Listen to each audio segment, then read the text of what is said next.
మరి పథకాలకు డబ్బులు లేవంట ప్రెసెంట్. రేపు వచ్చాక ఇస్తామంటున్నారు. ఆగుతారు అప్పటి వరకు? ఏమొస్తారు ఎప్పుడు ఇస్తాడు? జనరల్గా ఏమంటున్నారంటే నిధులు లేవు, నిధులు ఏదైనా అప్పు పుడితే కేంద్రం ఓకేనంటే ఇస్తామంటున్నారు. అప్పుడు ఇస్తాడా? ఇప్పటి వరకు ఏం లేదా? మీకు అప్పటి వరకు ఏం లేదంటున్నారు. మరి ప్రతి ఇంట్లో ఆడపిల్లలకి 1500 ఇస్తానన్నాడుగా. మరి తర్వాత పిల్లలకి 15,000 అన్నారు. 15,000 అన్నాడు. పోస్ట్ ఆఫీస్లో ఖాతాలు కూడా తెరిచారు. 200 పెట్టి తెరిచారుగా. అవన్నీ డూపే. ఎవరన్నా ఇచ్చారా? ఎవరు పర్లేదా? గతంలో పర్లేదా? అప్పుడు ఏమన్నా అందుకున్నారు? అప్పుడు బాగుంది. సంవత్సరంలో ఆయన 18,550 రూపాయలు వేసేవాడు. పింఛన్ ఇంటికి తీసుకొచ్చి ఇచ్చేవాడు. స్కూల్ పిల్లలకి ఇంగ్లీష్ మీడియం బాగుంది, ఫుడ్ బాగుంది, స్కూలు డ్రెస్సులు బాగున్నాయి, పుస్తకాలు బాగున్నాయి. ఒక మంచి ఫ్యామిలీ ఇంట్లో నుంచి పోయేవాళ్ళు పేదవాళ్ళ పిల్లలు పోయారు. ఇప్పుడేముంది మరి? మరి ఎలా అనిపిస్తుంది? నిత్యావసర సరుకుల ధరలు, కరెంట్ ఛార్జీలు అన్నీ రేటే. మరి అప్పుడు జగన్ ఏమో టమాటాలే పెంచేశాడు, కూరగాయలే పెంచేశాడు. మరి ఇప్పుడు 180 రూపాయలు ఉంది ఆయిల్ ప్యాకెట్. పేదవాళ్ళ పరిస్థితి ఏంటి మరి? కందిపప్పు 250 రూపాయలు. గతంలో ఏ ఖర్చుల కంటే ఎక్కువ అవుతున్నాయి అంటున్నారు. ఇప్పుడు అందరూ ఉంది. జీతాలు పెరగట్లేదు, సంపాదన పెరగట్లేదు, కానీ ఖర్చులు పెరుగుతున్నాయి. ఖర్చులు పెరుగుతున్నాయి. మరి ఏముంది? ప్రతిదీ రేట్లే. ఒక గ్యాస్ బండ ఇచ్చేస్తే సరిపోతుందా? ఇప్పుడు సచివాలయం ద్వారా ఇప్పిస్తున్నారు కదా పెన్షన్లు, పొద్దున్నే అందుతున్నాయా? పర్లేదా? ఆ పింఛన్ అయితే నాకు రాదు నాన్న, వాటి గురించి నాకు తెలియదు. అయ్యా అవి కూడా చెక్ చేస్తున్నారంట. డబ్బులు ఏమైనా పడ్డాయి గ్యాస్ సిలిండర్లకి? అవి రాలేదా? అవి పడ్డాయి. అవి ఒకటే పడ్డాయి అంతే. మరి ఏంటి మరి జగన్ గారు ఏమో మళ్ళీ ఫిబ్రవరి నుంచి వస్తానంటున్నారు పాదయాత్రగా. ఎలా ఉంటుంది? బాగుంటుందా? ప్రజలు ఆహ్వానిస్తారు? ఆయన వస్తే మటుకి సూపర్. ఆయన వస్తే సూపర్. ఓకే. మరి ఏంటి 4 ఏళ్ళు పిల్లలకి భవిష్యత్తు ఎలా ఉండబోతుంది? మరి ఉద్యోగాలు అంటున్నారు వస్తాయా కంపెనీలు? ఏమో మరి, ఇక దేవుడికే తెలియాలి, ఆ బాబుకే తెలియాలి, ఆ పవన్ కళ్యాణ్కే తెలియాలి. అంతా దేవుడు. అంటే వీళ్ళందరూ కొత్తగా వాళ్ళు కాబట్టి అనుభవం లేదు, చేయలేరు అంటున్నారు చాలా మంది. బాబు గారికి ఏమో వయసు అయిపోతుంది అంటున్నారు. వయసు అయిపోయింది. మరి వాళ్ళ కొడుకుకి ఏం చేత కాదు, ఆయన మాటలు తప్ప ఏమీ చేయలేడు. పవన్ కళ్యాణ్ చేసేవాడేమో కానీ ఆయనకు అనుభవం లేదుగా పాపం, ఆయనకు తెలియదుగా. ఇప్పుడు ఒక పని చేయాలంటే అందులో నలిగిపోయి ఉండాలి. ఆయనకి ఏం అనుభవం ఉంది? మరి వాలంటీర్లు ఉండేవాళ్ళు ఎవరికి ఇంటింటికి వాళ్ళని తీసేశారు. మరి ఇప్పుడు ఎలా తీసేశారు? మొత్తం అందరికీ తీసేశారు. ఏం న్యాయం జరుగుతుంది? ఒక మాట చెప్పు. ఎక్కడో ఏదో ఊళ్ళో ఒక చిన్న పాపని తీసుకెళ్ళి చిన్న మైనర్ పిల్లలే ఆగం చేసి ఎవరైనా చేస్తారా ఆ పిల్లలకి? వాళ్ళు చూస్తేనే ముద్దుకుంటారు కానీ అసలు వాళ్ళకి ఎందుకు ఇవన్నీ అవసరమా? కనీసం దానికి జాడ కూడా బయటికి రాలే. ఎక్కడ అంత అన్యాయం జరుగుతుంది దానికి. మరి ఆడపిల్లలంటే నాకు ఇష్టము, నాకు ప్రాణము. ఆడబిడ్డలకి న్యాయం జరగట్లేదని అన్నావు కదా పవన్ కళ్యాణ్ గారు. మరి ఇప్పుడు ఎవరికి న్యాయం చేస్తున్నాడు? మరి కలిసి ఉంటారు వీళ్ళందరూ లాస్ట్ వరకు? కలిసి ఉంటారు అసలు? వాళ్ళేం కలిసి ఉండరు నాన్న. ఉగాది నుంచి ఇస్తామంటున్నారు. మహిళలకు ఉచిత బస్సు ఎలా ఉంటుంది అంటారు ఇస్తే? కొంచెం ముందుకు రండి. కొంచెం అంటే ఒకవేళ ఉచిత మహిళలు లేనప్పుడు ఉచిత బస్సు పెట్టడం కన్నా లేట్ చేస్తే వచ్చి నష్టం ఏంటంటారు. అవునా కదా? మనకు డెవలప్మెంట్ ఇంపార్టెంటా, పథకాలు ఇంపార్టెంటా? మరి 8 నెలల పాలనలో ఏమనిపించింది? స్కూల్స్ అవన్నీ బాగున్నాయా? గతం కంటే ఇప్పుడు బాగుందా? గతం బాగుందంటారు? అది చెప్పడం కన్నా ఈ 1 ఇయర్ ఆగితే బెటర్ కదా. 1 ఇయర్ ఆగిన తర్వాత తీసింది.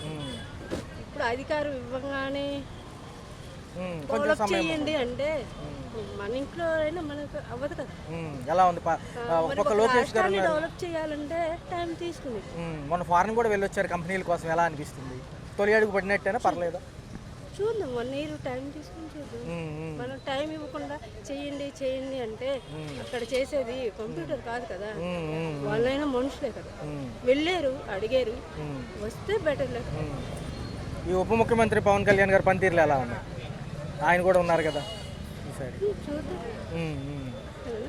ఒక్కసారిగా పథకాలు ఇవ్వట్లేదు అని గవర్నమెంట్ మీద రివర్స్ అయ్యేకాడికి టైం ఇవ్వడం బెటర్ అనేది మా ఒపీనియన్. మేడం, కేంద్రం కూడా సపోర్ట్ ఉంది కాబట్టి మనం ముందుకెళ్ళగలమంటారా? టైం ఇవ్వకుండా ప్రెజర్ చేయడం వల్ల ప్రయోజనం అవునా కదా.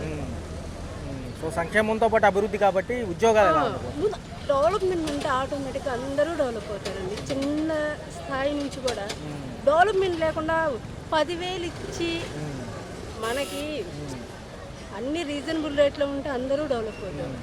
డెవలప్మెంట్ లేనప్పుడు అన్ని కాస్ట్లు పెరుగుతాయి. నువ్వు 1,00,000 సంపాదించేవాడికి సరిపోతుంది. అవునా కదా.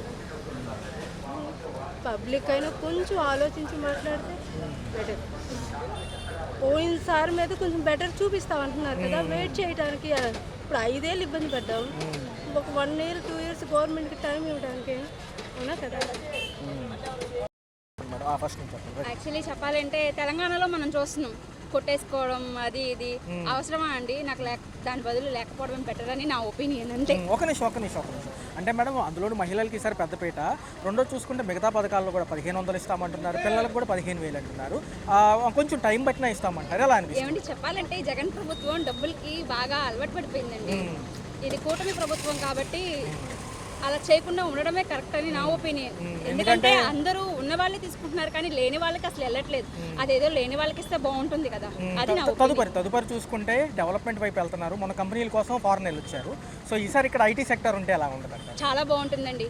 జాబ్స్ వస్తాయి, డెవలప్ అవుతుంది, సాఫ్ట్వేర్ బాగుంటుంది, ఆపర్చునిటీస్ కోసం చాలా మంది ఇక్కడికే రావచ్చు కదా. స్కిల్ డెవలప్మెంట్ అలాంటివి కూడా కోర్సులు నేర్పిస్తామంటున్నారు. ఎందుకు అంటే మనకి ఎక్కడికి వెళ్ళినా హైదరాబాద్ వెళ్ళాలి, మనం ఎక్కడికి వెళ్ళాలన్నా హైదరాబాద్, బెంగళూరు, చెన్నై ఇటు వెళ్తున్నాము. నిజంగా అదేదో ఇక్కడ ఉంటే చాలా బాగుంటుంది. ఉప ముఖ్యమంత్రిగా పవన్ కళ్యాణ్ గారు ఉన్నారు, ఆయన పనితీరు ఎలా ఉంది? చాలా బాగుంది. I'm big fan of Pawan Kalyan. అలా అని కాదు, ఆయన ఏదైనా ఉంటే స్ట్రైట్ గా ఉంటాడు, స్ట్రైట్ ఫార్వర్డ్ అనమాట. సో చూసుకుంటే మేడం పిల్లల భవిష్యత్తు ఒక పక్క శనివారం నుంచి నో బ్యాక్ డే అంటున్నారు, కొత్తగా నిన్న మొన్న చెప్తున్నారు. యాక్చువల్లీ నా ఏం వెళ్ళలేదండి ఇది. ఎలా ఉంది 8 months ఎలా అనిపించింది? చాలా బాగుంది. ధరలు ఎలా ఉన్నాయి? సరుకుల ధరలు చాలా బాగున్నాయండి, రీజనబుల్, బాగుంది. పవర్ స్టార్ ఇంకా సీఎం అయితే ఇంకా బాగుంటుంది. 4 years ఎలా ఉండబోతుంది? కేంద్రం కూడా సపోర్ట్ ఉందిగా మనకి. చాలా బాగుంటుందండి, ఉండొచ్చు కూడా. ఎందుకంటే నాకు జగన్ అంటే యాక్చువల్లీ అలా అని కాదు, జగన్ ప్రభుత్వం ఏంటంటే డబ్బులు ఇస్తే చాలు, ఎవరు పనిచేయడానికి ముందుకు రావట్లేదు. అదే ఈ టీడీపీ వాళ్ళు అని జనసేన అని అలా కాదు కదా, పని చేస్తే బాగుంటుంది. ఎందుకంటే లోకేష్ గారు ఐటీ మినిస్టర్గా ఉన్నారు కాబట్టి కొంచెం ఫారెన్ కాంటాక్ట్స్ ఎక్కువ ఉన్నాయి కదా, ఎలా ఉండబోతుంది? వచ్చే 4 ఏళ్లలో డిఎస్సి ఉంది, ఒక ఉపాధ్యాయుల నియామకం, 20 లక్షల ఉద్యోగాలు అంటున్నారు. బాగుంటుందా? మనం చూడొచ్చు అమరావతి పోలవరం డెవలప్మెంట్ చూడొచ్చు. ఎలా అనిపించింది? నాకు చాలా బాగా అనిపించింది. మొహమాట లేకుండా కరెక్ట్గా ఉన్నట్టు చెప్పడం అనేది 100% కరెక్ట్. చంద్రబాబు నాయుడు గారు నేను చేస్తానని చేయలేకపోతే తప్ప, కానీ ఎవరికైనా చేయగలను, చేస్తాను, అభివృద్ధి చేస్తాను అన్నాను, చెయ్యనని ఎప్పుడు చెప్పలేదు. ఆ అభివృద్ధికి ఆటంకం కలిగించింది కిందటి ప్రభుత్వం. అవన్నీ అప్పులు చేసి చెయ్యను అని చెప్పాడు. అప్పులు చేసి అవడు. ఇప్పుడు కుటుంబంలో తండ్రి అప్పులు చేస్తే కొడుకులకు అప్పులు ఇవ్వాలని అనుకోడు కదా, ఆశలు ఇవ్వాలనుకుంటాడు. అలాగే ఆశ ఇద్దామని ఆలోచిస్తున్నాడు. అందుకని చంద్రబాబు నాయుడు గారిని, లోకేష్ని, పవన్ కళ్యాణ్, ఎన్డీఏ గవర్నమెంట్ మనం సపోర్ట్ చేసి వాళ్ళని అర్థం చేసుకోవాలి. అమ్మఒడి ఇవ్వను అన్నా, అమ్మఒడి ఇవ్వను, అమ్మవందనం ఇవ్వను అని అంటే ఇస్తారు, కొన్ని టైం పడుతుంది. ముగ్గురికి ఇవ్వద్దు, ఒక్కరికి ఇవ్వండి ఈ సంవత్సరం. నెక్స్ట్ ఇయర్ 2 ఇవ్వండి, నెక్స్ట్ ఇయర్ 3 ఇవ్వండి. అలా పెంచుకుంటూ వెళ్ళాలంటే సడన్గా మీరు ఇవ్వను అని అంటే అది కూడా మనం అర్థం చేసుకోవాలి. అంతే, అది నా ఉద్దేశం. ముందు కౌలు రైతులకు ఇవ్వమని నేను అడుగుతున్నాను. కౌలు రైతులను చూసుకోండి, నిరుద్యోగులు చూడండి. వాళ్ళ నాన్నని అమ్మని అడగాలంటే చాలా బాధపడుతూ ఉంటారు వాళ్ళు. అది నిరుద్యోగులకు ఇవ్వండి. అమ్మఒడి మెల్లగా ఒక్కరికి ఇవ్వండి. 3 ఇస్తాను, 4 ఇస్తాను అని కాదు, ఒక్కరికి ఇచ్చి మెల్లగా మిగతా వాళ్ళకి ఇస్తున్నారు. కింద ప్రభుత్వం ఏం చేసింది? జనవరిలో ఎప్పటికో ఇచ్చింది. వీళ్ళు మన జూన్లోనే కదా వచ్చారు, ఈసారికి ఇస్తారు. అందుకని ప్రతిదీ మెల్లగా చేస్తారు. అర్థం చేసుకుని ఎన్డీఏ గవర్నమెంట్ సపోర్ట్ చేయాలని మనసు. ఉప ముఖ్యమంత్రి పవన్ కళ్యాణ్ గారు కూడా ఉన్నారు కాబట్టి ఎన్డీఏ గవర్నమెంట్లో పవన్ కళ్యాణ్ గారి సపోర్ట్ తోటే, అందులో ఎటువంటి అనుమానం లేదు. పిచ్చి ఆలోచనలు వేసి ఎన్డీఏ గవర్నమెంట్ని విషయ ప్రయోజనాలు చేసి నాశనం చేయాలి. గత ప్రభుత్వాలు కొంచెం హెలాన్గా మాట్లాడుతున్నాయి, ఎందుకంటారు మేడం? కొంచెం సమయం పట్టడం వల్ల వచ్చే నష్టం ఏం లేదు కదా, మంచిగా జరుగుతుంది కదా. ఏమండి, ఇప్పుడు పునాదులు చేసిన రోజు ఇల్లు వచ్చేస్తుందా? పెళ్లి చూపులకు వెళ్తాం, పెళ్లి తర్వాత మాటలు ఉంటాయి, పెళ్లి చూపులు ఉంటాయి, పెళ్లి ఉంటుంది, ఇన్ని కార్యక్రమాలు. పెళ్ళి అంటే పెళ్లి కూతుర్ని వెళ్ళిపోనే పెళ్లి చేసేసుకో, పెళ్లి చూపుల రోజే పెళ్లి చేసుకుని రాడు కదా. అలాగే టైం ఇవ్వాలని నేను మనస్ఫూర్తిగా కోరుకుంటున్నాను. ఎన్డీఏ గవర్నమెంట్కి ఫుల్ సపోర్ట్ ఇవ్వండి. బీజేపీ కూడా సపోర్ట్ చేస్తుంది. పవన్ కళ్యాణ్ గారు 100% చేస్తున్నారు. చంద్రబాబు నాయుడు గారు అన్నీ సర్దుకుని వెళ్తారు. ఎవ్వరూ కంగారు పడకుండా అందరూ ఆనందంగా ఉండాలి. 5 ఏళ్ళు కాదు, 10 ఏళ్ళు ప్రభుత్వం ఉంటేనే మనం అనుకుని సాధిస్తాము. చంద్రబాబు నాయుడు గారు ఎటువంటి అనుమానం లేదు. మేడం చూసుకుంటే ఒక పక్క డిఎస్సి ఉంది, త్వరలో ఏదైతే ఉందో ఉపాధ్యాయుల నియామకం, రెండో చూసుకుంటే 20 లక్షల ఉద్యోగ కల్పన అతి త్వరలో ఇస్తామంటున్నారు. మంచిదేనంటారు. ఈసారి పిల్లల భవిష్యత్తు బాగుంటుంది. ఏమండి, నిన్ననే లోకేష్ ఏం చేశారు? శనివారం నాడు బ్యాగ్లెస్ అన్నారు. అది పిల్లలు ఎంత ఆనందంగా ఉన్నారో, చాలా ఆనందం. ఒక్కరోజు మెల్లగా అందులో లోటుపాట్లు తెలుసుకుంటున్నారు. ఒక్క రోజులో అవ్వదు కదా. ఆ అధికారులు కూడా మనకు సహకరించాలి. అధికారులు ఎంతవరకు సహకరిస్తున్నారు అనేది కొంచెం అంటే టైం పడుతుంది. వాళ్ళని కూడా దోషులు అనడం కాదు, వాళ్ళ ఉద్యోగం రక్షణ కోసం వాళ్ళు సరెండర్ అయ్యి ఉండొచ్చు. మంచి ప్రభుత్వం వచ్చిన ఎవరైనా మంచి మాటలతో చేసుకుంటారు. అలా లోకేష్ చేస్తున్నారు. పవన్ కళ్యాణ్ నేను పెద్దిరెడ్డిది 5 అన్నాడు. పవన్ కళ్యాణ్ గారు వెంటనే రియాక్ట్ అయ్యారు, చూడమని అన్నారు. వీళ్ళందరినీ ఇంకొకటి ఏంటంటే చంద్రబాబు నాయుడు గారు చూసుకోకుండా ఇంకొకరికి లోకేష్కి కూడా కొంచెం బాధ్యతలు ఎక్కువ ఇచ్చి ఆయన ఓన్లీ పాలన మీద చేస్తే నెంబర్ 1 టైం పడుతుంది. ఒక 10 ఏళ్ళు కష్టపడ్డామంటే మన పిల్లల భవిష్యత్తు, మన కోసం కాదు, మన పిల్లల భవిష్యత్తు నెంబర్ 1 పరిస్థితులు అవుతుంది. అంటే ఏంటి మరి పాలన ఎలా ఉంది 8 నెలల్లో? పర్వాలా బాగానే తెలుగుదేశం పార్టీ అంతా బాగుందా? మరి ఏంటి మరి మిగతా సంక్షేమ పథకాలు కూడా త్వరలో ఇస్తామంటున్నారు, మరి బాగుంటుంది అంటారా? వీళ్ళ హయాంలో ఎలా ఉండబోతుంది అంటారు? మరి అన్నీ ఇప్పుడు చూశారు కదా, కొంచెం సమయం ఇవ్వమని అంటున్నారు, మిగతా పథకాలు కూడా ఇస్తామంటున్నారు. ఆల్రెడీ గ్యాస్ సిలిండర్లు వస్తున్నాయి. మీకు ఏమనిపిస్తుంది చెప్పండి? వస్తుంది పర్వాలా, గతం లేట్ అవుద్దిలే. గతంలో ఏమొచ్చాయి కదా సరిగ్గా, అవునులే మరి ఇప్పుడు ఎలా ఉంది? పర్వాలా బాగానే ఉంది. మరి ఏంటి అమరావతి కూడా అయితే ఉద్యోగాలు వస్తాయి అంటున్నారు, మరి ఏంటి? అదేలే మంచిదేగా. మరేంటి పవన్ కళ్యాణ్ గారు కూడా ఉన్నారు ఒక పక్క చంద్రబాబు గారు విజన్ కూడా చెప్తున్నారు అన్నీ చేస్తామని 4 ఏళ్లలో. అదేలే మరి ఎలా అనిపిస్తుంది? పర్వాలా బాగానే చేస్తాడుగా, మరి అనేగా గెలిపించింది. సరే మరి నెలలో ఎలా అనిపించింది? రెండోది కూడా అన్నీ చేస్తామంటున్నారు కదా సారు, మరి ఏంటి ఎలా అనిపిస్తుంది? చంద్రబాబు నాయుడు గారు అన్ని ఇస్తారంటున్నారు కదా, మరి 8 నెలల పాలన ఎలా అనిపించింది? అన్నీ కూడా ఉద్యోగాలతో పాటు అన్నీ ఇస్తామంటున్నారు, కొంచెం సమయం అడుగుతున్నారు కదా. చేయలేదు, అది చేస్తే మాకు తెలుస్తుంది. ఎలా ఉన్నాయి ధరలు, ఎలా ఉన్నాయి ఇప్పుడు ప్రెసెంట్? అంటే కూరగాయల రేట్లు బాగానే ఉన్నాయి, మరి ఏంటి చూసుకుంటే తగ్గితే బాగుంటాయి అనుకుంటున్నాను. రేపు పిల్లల భవిష్యత్తు బాగుంది, కంపెనీలు కూడా తీసుకొస్తామంటున్నారు కదా, ఎలా అనిపిస్తుంది?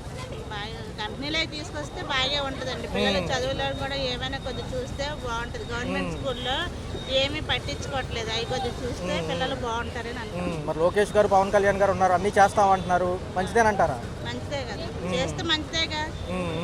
మరి ఏంటి గతంలో ఏంటంటే ఈ పథకాలన్నీ కూడా రేపు ఉగాదిలో మహిళలకు ఉచిత బస్సు ప్రయాణం 15,000, రెండోది 1,500, 18 ఏళ్ళు వయసు దాటిన మహిళలకి అంటున్నారు, బాగుంటాయి అంటారా? బాగుంటుందండి, ఇస్తే బాగుంటుంది. మరి రోడ్లు కూడా బాగు చేస్తున్నారు, ఎలా అనిపిస్తుంది? రోడ్లు అవి బాగా ఉంటాయండి. ఈయన వస్తే మాత్రం చంద్రబాబు నాయుడు వస్తే చాలా నీట్ గా చేస్తాడండి. ఆ ఒక్క పని మాత్రం బాగా చేస్తాడు. మేమందరం అనుకున్నది అదొకటే, ఈయన ఉంటే మనకి ఇంకేది ఉండదు. చాలా నీట్ గా చేస్తాడు, రోడ్లు బాగుంటాయి. 4 ఏళ్ళు అమరావతి పోలవరం కూడా అయిపోతాయి అంటున్నారు, బాగుంటుంది అంటారా? బాగుంటుంది. రైట్.